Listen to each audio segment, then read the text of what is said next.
Respect is not something that you ever demand in your life. You can only earn it. It doesn't matter whether it's parents or teachers or spiritual teachers, political leaders, or God himself came down and he said something stupid. You must be able to question him. When you have such a responsibility, you have to ensure that truth is the only authority. Authority is not the truth.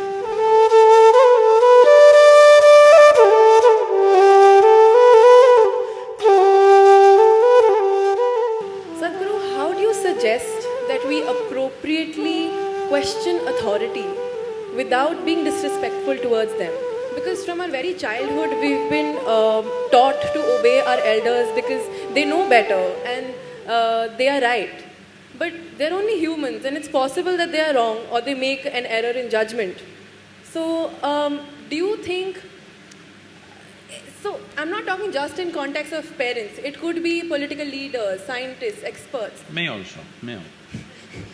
Spiritual leaders as well. How do we question them to look beyond their traditional paradigm? Just the way you're doing it right now. Without being disrespectful. I understand, but it is possible that they take it as challenging their authority. Respect is not something that you ever demand in your life. Please don't ever do such a vulgarity that you demand respect. You can only earn it. You cannot demand it. The moment you demand it, it becomes vulgar. Yes or no? So you stand one step higher than somebody and you demand respect. Or the only stupid thing that you did is you came here a few years earlier than someone else and you demand that I'm senior. It must be happening in the college also. 1 year senior I am, you better respect me. Just 1 year ahead I joined the college and now I'm senior, okay? So, this is an unfortunate reality that's well established in the world, that in the name of religion, in the name of authority, in the name of parenthood, in many different ways, we have been trying to establish authority is the truth. No, authority is not the truth. Truth is the only authority. This is why, youth and truth. Truth is the only authority. Nothing else is the authority. So if I ask a question, somebody freaks. See, if you ask a question, somebody freaks because they don't know the answer. Suppose you go, sit in an examination and look at the question paper, you don't know a damn thing, don't you freak? Just like that they're freaking, why don't you understand? Hello? So they gave you a question paper, you have no clue, do you freak or no? So they are also freaking. So you must understand and be a little compassionate. When you ask a question, somebody freaks means obviously they don't have an answer. So you must be compassionate, considerate because they're your seniors. They came ahead of you, but they are no better than you, so they're freaking a bit. Please make way for them a little bit, what to do? They've grown a little bigger than you. But at the same time, there is no need for anybody to succumb to that. It's all right, there is no need to confront people. A question, first of all. See, a question is a tool. A question is a tool to dig little deeper, isn't it? Hello? But somebody is asking a question to prove a point, that's not good.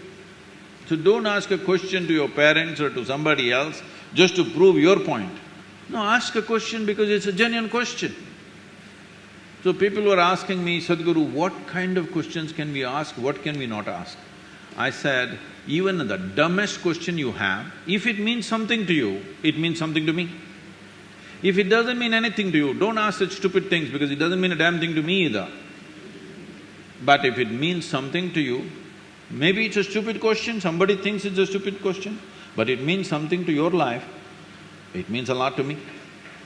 So, please make sure your questions are genuine, whether you ask a parent or a political leader or a spiritual leader, it doesn't matter who the hell you ask a question. When you ask a question, you must understand the purpose of asking a question is to expand yourself from what you know to enter a territory where you do not know something. That's the idea of asking a question.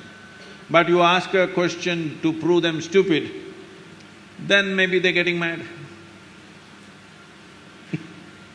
You are entering their territory now. But you have to make sure in your life, because your life is not just about your life. How you conduct your life will determine the nature of this world, isn't it so? When you have such a responsibility, you have to ensure that truth is the only authority. Authority is not the truth. It doesn't matter whether it's parents or teachers or spiritual teachers, political leaders, or God himself came down and he said something stupid. You must be able to question him. That is the nature of this culture. See, even when those entities which we considered divine came, in India all we did is ask questions, endless questions. When Shiva came, his wife Parvati freaks him with 1,000,000 questions. When Krishna came, Arjuna asked 1,000 questions, questions and questions and questions. I must tell you this. We were trekking in Tibet, a group of people, almost from 42 different countries. So an Indian man who settled in United States wanted to ask a question. I said, "You can ask questions." Immediately he raised his hand and he stood up. He asked a question which lasted over 8 minutes and it was going on. I said, "See, this is too long a question." Then I told the others, because they were all looking like this, because they're from different nations, they can't understand this question. I said, "See, this is a very Indian question." Question inside a question, inside a question, inside a question, inside a question. Indians are experts in this because they have 15,000 years of culture, they've crafted questions like this.